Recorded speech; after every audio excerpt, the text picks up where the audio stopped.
Al-IyamoyeTv Radio, Voice of the Voiceless.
Pleasant afternoon. Welcome to the World News on Al-IyamoyeTv and radio. I am Oluwafisayomi, Ajibola. Here are the top stories. President Tinubu to increase annual health budgetary allocation by 10%. NLC issues nationwide strike notice over fuel price hike. FG uncovers 1,617 civil servants with fake employment letters. In business, CBN reaffirms gradual phasing out of old Naira notes.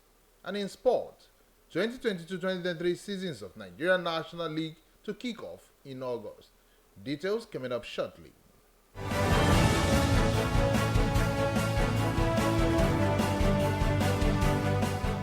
Welcome back. Now the news in detail.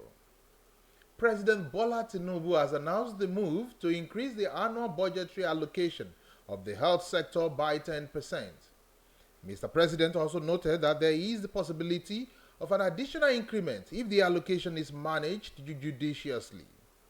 The special advisor to the President on Health, Sama Ibrahim Anas, disclosed this during a health summit held in Abuja.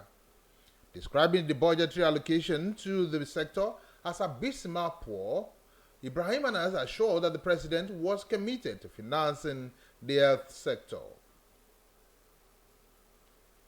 Nigerian Labour Congress (NLC) has issued a nationwide strike notice to seek the reversal of fuel pump price hike and other policies by President Bola Tinubu's government.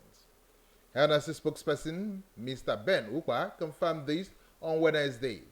According to him, the nationwide strike would commence on August 2nd, 2023. The House of Representatives has urged the Federal Ministry of Power and Petroleum Resources to compare oil and gas producing companies who engage in flaring of gas to convert flared gas to electricity for the benefit of the host communities. The call was sequel to unanimous adoption of a motion by Rep. Member Jonathan Ukwaku from Delta at plenary on Tuesday. According to Ukadiko, the flared gas is a major and cheap source of electricity capable of taking care of the power needs of the host communities. He added that this can stimulate the economic growth of countries through small and medium-scale businesses.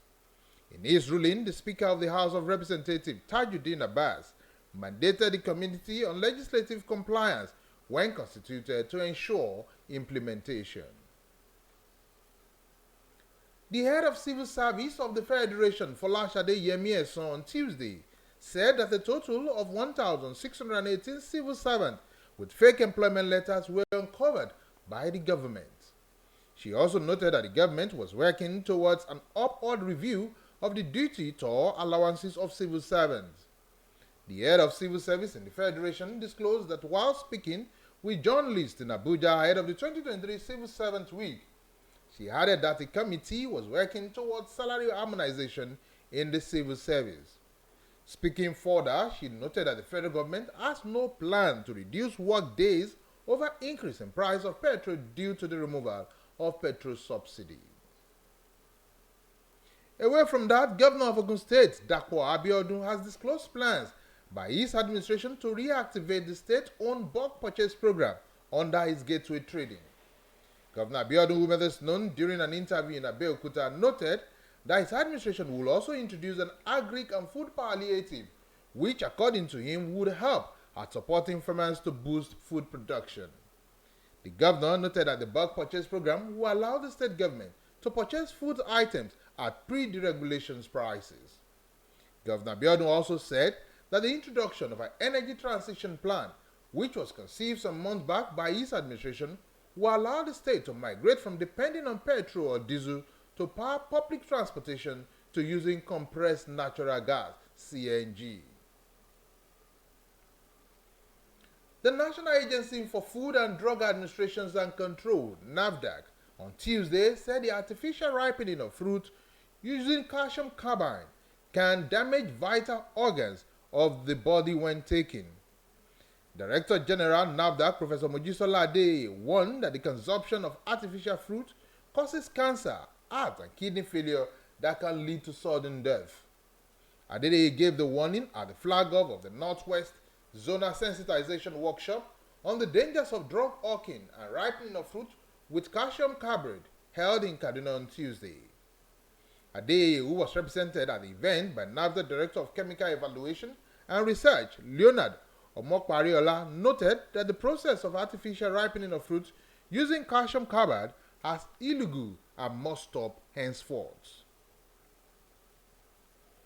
You are listening to the world news on Al-IyamoyeTv and radio. Still to come after this break, business, sports. Do stay with us.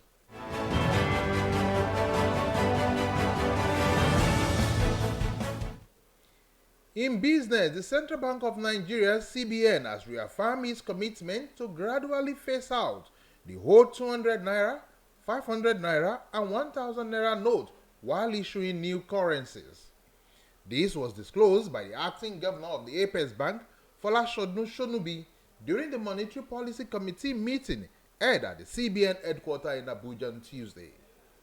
Providing update on the demonetization policy during this recent MPC meeting, the acting CBN governor clarified that the old note will gradually be replaced over time. According to her, whenever commercial banks request new currency, the old notes are exchanged for new ones, ensuring a smooth transition. The World Bank has commenced the implementation of its $700 million agroclimate resilience in semi-arid landscape project in Nigeria. The project, to be implemented in 19 northern states and the Federal Capital Territory, seeks to reclaim and halt degradation in region to enhance food security as well as mitigate frequent farmers-herders clashes. The National Coordinator, Assessor Hamid Umar, stated this at the workshop for 19 northern state coordinators in Jos, Plateau State. In sport, the Sani Abacha Stadium Kano will host the 2022-2023 season's Nigerian National League NLE relegations playoff, which will be kicked off from August 6 to 10, 2023. This was disclosed by the NNL chairman George Aluo, while commended Kano State Governor Abba Yusuf for accepting to host the event, describing the gesture as a huge boost for the development of the National League, which remains the main foundations of Nigerian football. Aluo said 8 clubs will be involved in the relegations playoff, which will determine the 4 teams that will remain in the NNL and the 4 to be relegated to the Nationwide League NL. Still in sport, Super Falcon attacker Asisa Doshola is in a major doubt for Nigeria's second group game against Australia tomorrow, according to the Super Falcons head coach Randy Woodrum. The Barcelona forward is reportedly set to recover from knock she received in Super Falcons' battling draw with Canada last Friday. Woodrum noted that Doshola is expected to be rested to allow her recover fully before their third game against Republic of Ireland on July 31st. In the likelihood of Oshola's absence, Woodrum says anyone amongst Desiree, Desire Okparanoze, Jennifer, Monday Gift, and Uchenna Kanu could go for the broke against the co-host. That was the world news on Al-IyamoyeTv and radio. Before I go, here's a quick recap of the headlines. We did tell you that President Tinubu is set to increase annual health budgetary allocation by 10%. NLC issues nationwide strike notice over fuel price hike. We also told you that the federal government uncovers 1,618 civil servants with fake employment letters.